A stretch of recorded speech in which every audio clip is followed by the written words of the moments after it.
Olá, meus amigos e meus irmãos, tudo bem com vocês? É muito bom ter vocês aqui. A graça de nosso Senhor Jesus Cristo, o amor de Deus, a comunhão do Espírito Santo sejam com todos vocês. Há muita divergência na passagem de 1 Pedro 3, verso 19. Os católicos e até protestantes afirmam que enquanto Cristo esteve morto, passou esse tempo pregando aos espíritos em prisão. Justificam essa crença baseada em 1 Pedro 3, verso 18 até o versículo 20.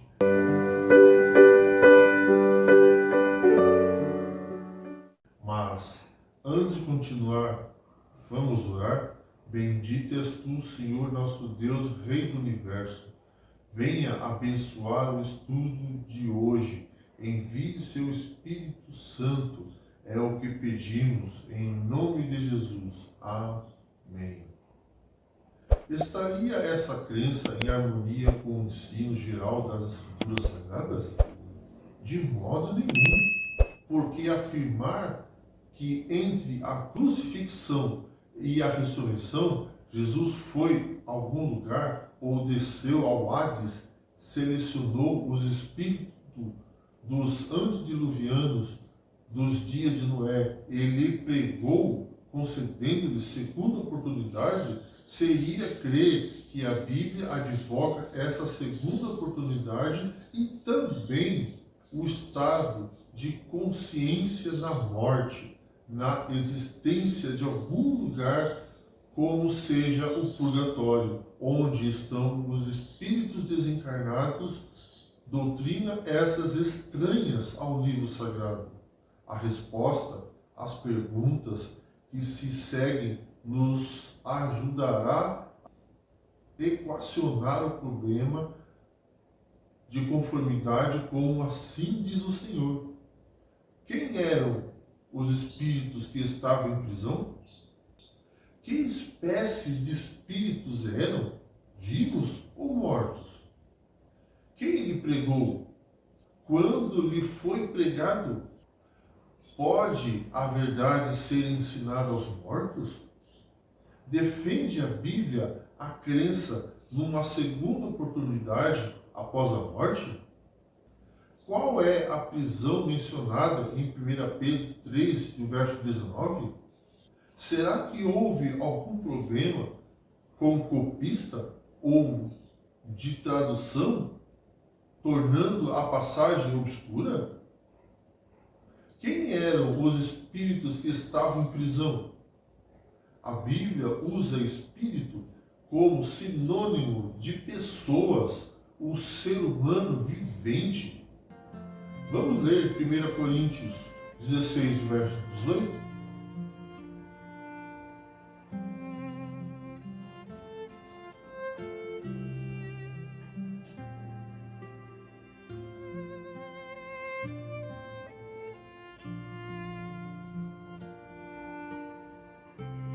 Porque trouxeram refrigério ao meu espírito e ao vosso. Reconhecei, pois, a homens como ele. Agora, vamos ler Gálatas 6, verso 18?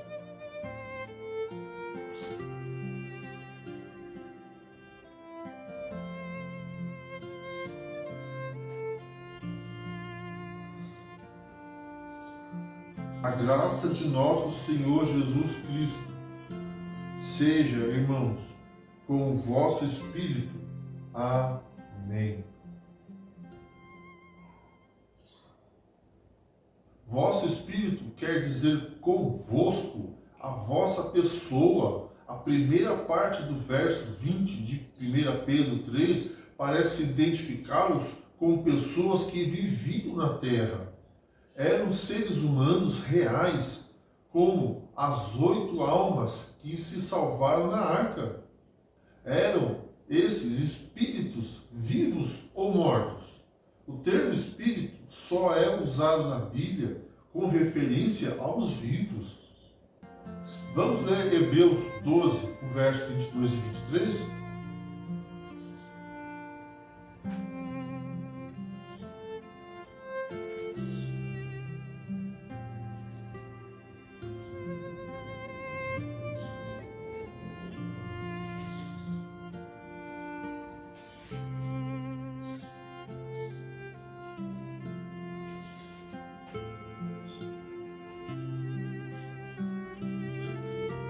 mas tende chegado ao monte Sião e à cidade do Deus vivo, a Jerusalém celestial, e a incontáveis hoste de anjos, e a universal assembleia, igreja dos primogênitos arrolados no céu, e a Deus, o juiz de todos, e aos espíritos dos justos aperfeiçoados.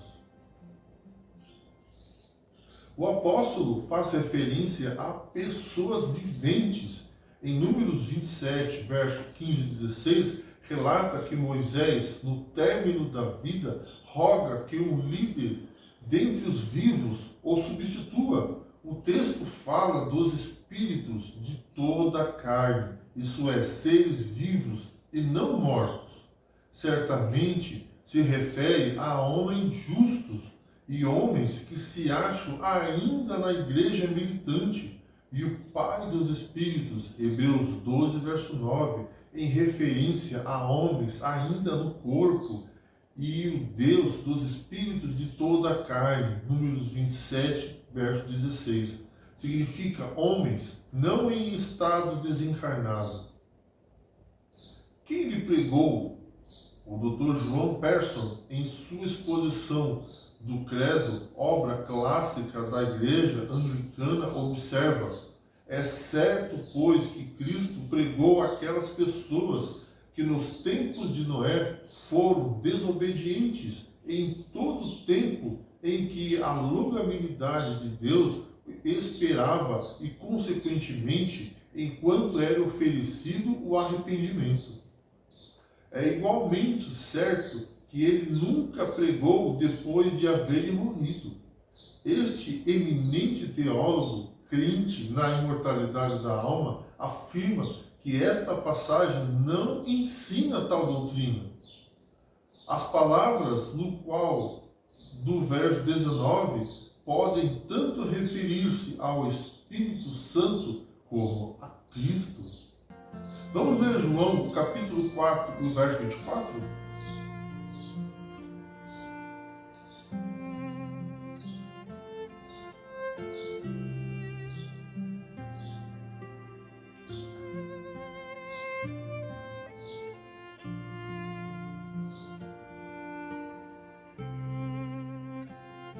Deus é Espírito e importa que seus adoradores o adorem em espírito e em verdade.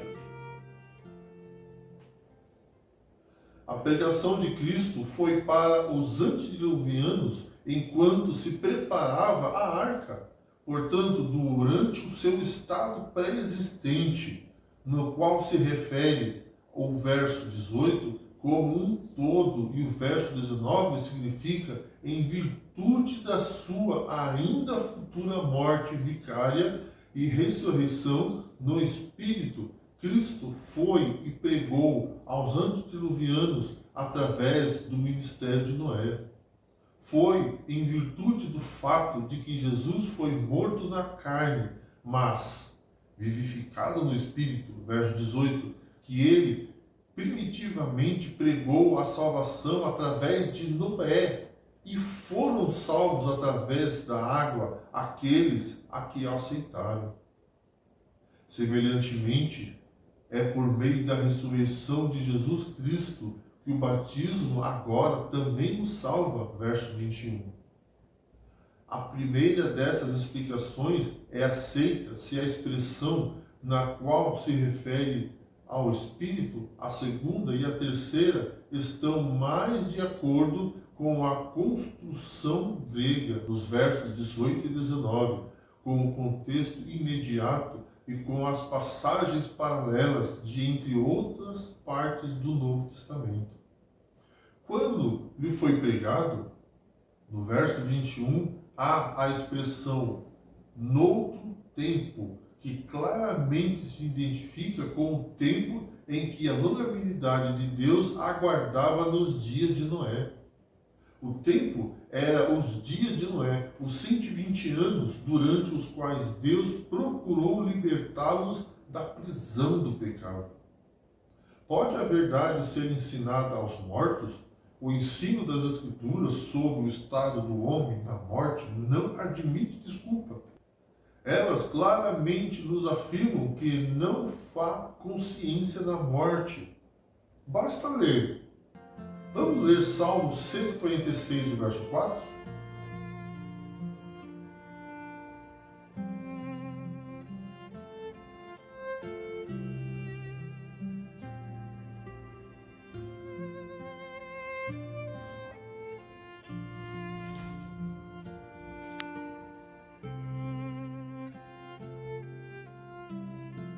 Sai-lhe o espírito e eles tornam ao pó. Nesse mesmo dia perecem todos os seus desígnios. Vamos ler agora Eclesiastes 9, verso 5.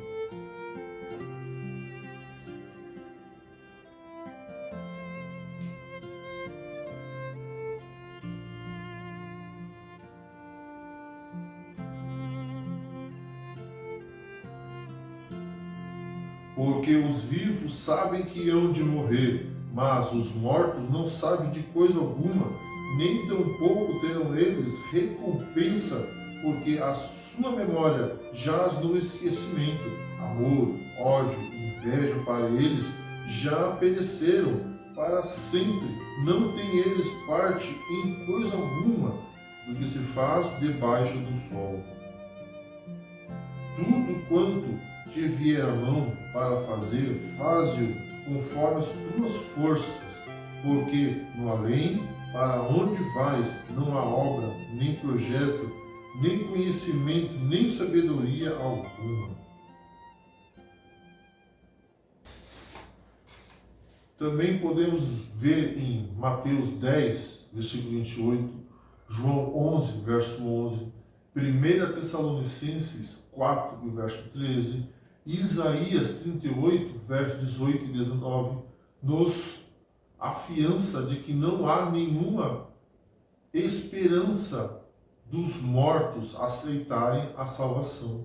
Defende a Bíblia a crença numa segunda oportunidade após a morte?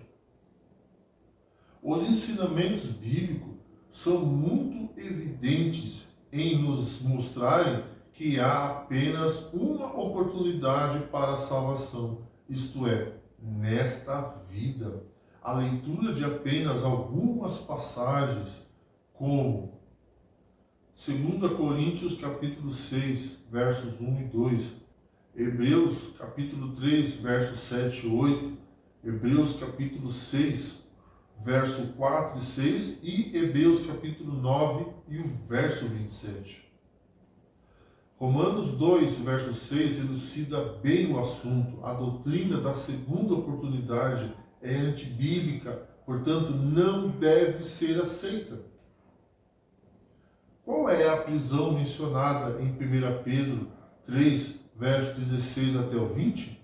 No Salmo 142, verso 7, Davi suplicou que Deus tirasse a sua alma da prisão. Provérbios 5, verso 22, nos afirma que a prisão que traz a alma prisioneira é a prisão do pecado. Isaías 42, versos 6 e 7, nos informa que o trabalho de Cristo, quando viesse à terra, seria tirar da prisão os presos. O mesmo profeta messiânico, no capítulo 61, verso 1, profetizou a libertação dos cativos do pecado por Cristo. Vamos ler Lucas, capítulo 4, verso 18?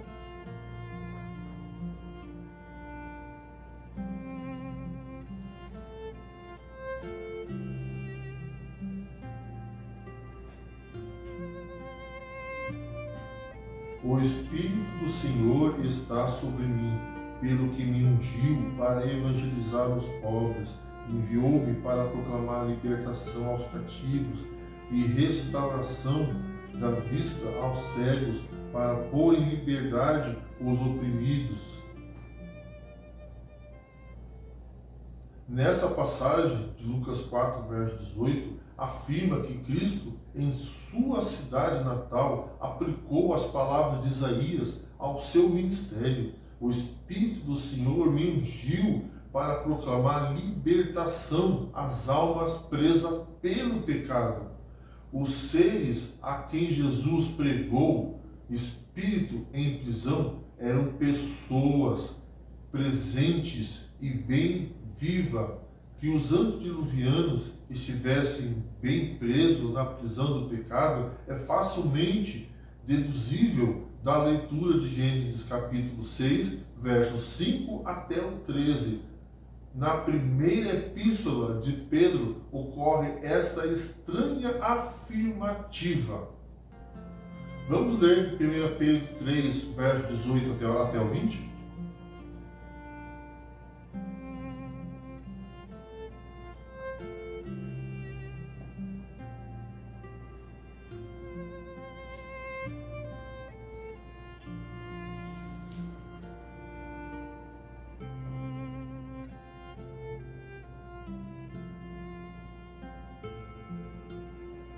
Pois também Cristo morreu uma única vez pelos pecados, o justo pelo injusto, para conduzir-vos a Deus, morto, sim na carne, mas vivificado no Espírito, no qual também foi e pregou aos espíritos em prisão, os quais noutro tempo foram desobedientes, quando a longanimidade de Deus aguardava nos dias de Noé, enquanto se preparava a arca, na qual poucos, a saber 8 pessoas, foram salvas através da água.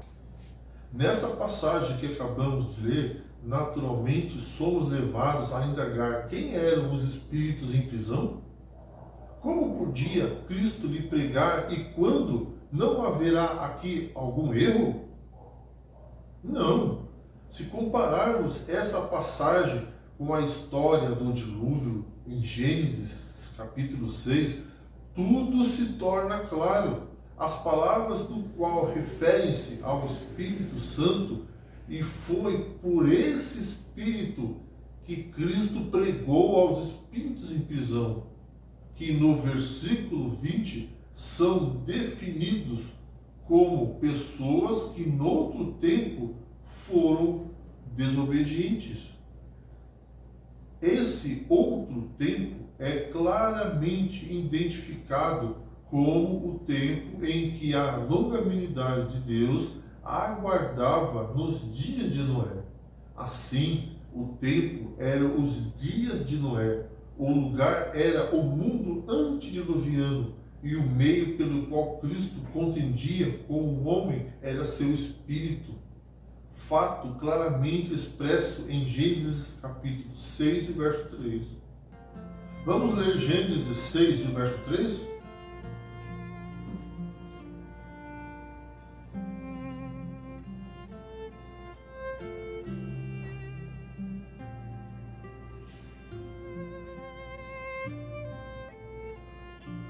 Então disse o Senhor: o meu Espírito não agirá para sempre no homem, pois este é carnal, e os seus dias serão 120 anos. O ministério de Noé, ministério presidido e motivado pelo Espírito, durou 120 anos, tempo durante o qual Deus procurou libertar o povo da prisão do pecado e salvá-lo na arca. A maior parte recusou o convite, salvando-se através da água apenas 8 pessoas. Espírito, verificamos referir-se a seres vivos e não a pessoas mortas. Prisioneiro, pessoa presa aos seus maus hábitos, por exemplo, pornografia, drogas. Esta está na prisão do pecado. Cristo, enquanto esteve na terra, pregou na sinagoga de Nazaré a almas aprisionadas. Sua mensagem visava libertá-las do pecado. Tanto Cristo quanto as pessoas a quem ele pregava estavam vivos. Ao ler com atenção 1 São Pedro 3,18, verificamos que o Espírito Santo, que o ressuscitou dos mortos a Cristo, foi o meio usado por Cristo para advertir o povo do tempo de Noé, de que estavam iminentes o dilúvio e se preparassem para entrar na arca. Não obstante, eles rejeitaram a mensagem e somente Noé e sua família foram salvos. Não há, pois, nesses passos, insinuação alguma de que, enquanto esteve na sepultura, Cristo haja pregado. Essa doutrina é ensinada pela Igreja Católica, sem apoio das Escrituras. Hoje, Jesus está te convidando. Não quer você hoje aceitar a Jesus como seu Salvador pessoal e ser liberto da escravidão do pecado? Vamos orar. Bendito és tu, Senhor nosso Deus, Rei do Universo. Estamos aqui, Senhor Deus, para entregar nossas vidas a Ti. Dirige os nossos passos, Senhor Deus, para longe deste mundo, para que possamos andar nos Seus caminhos, Senhor Deus, fazer a Sua vontade. Ó Pai, te peço, perdoe os nossos pecados, Senhor Deus. Abençoe a todos aqueles que estão aqui assistindo esse vídeo. Que o Espírito Santo possa alcançar o coração deles, Senhor Deus, e guiá-los na verdade. É o que pedimos. Em nome de Jesus. Amém. Que Deus abençoe a cada um de vocês.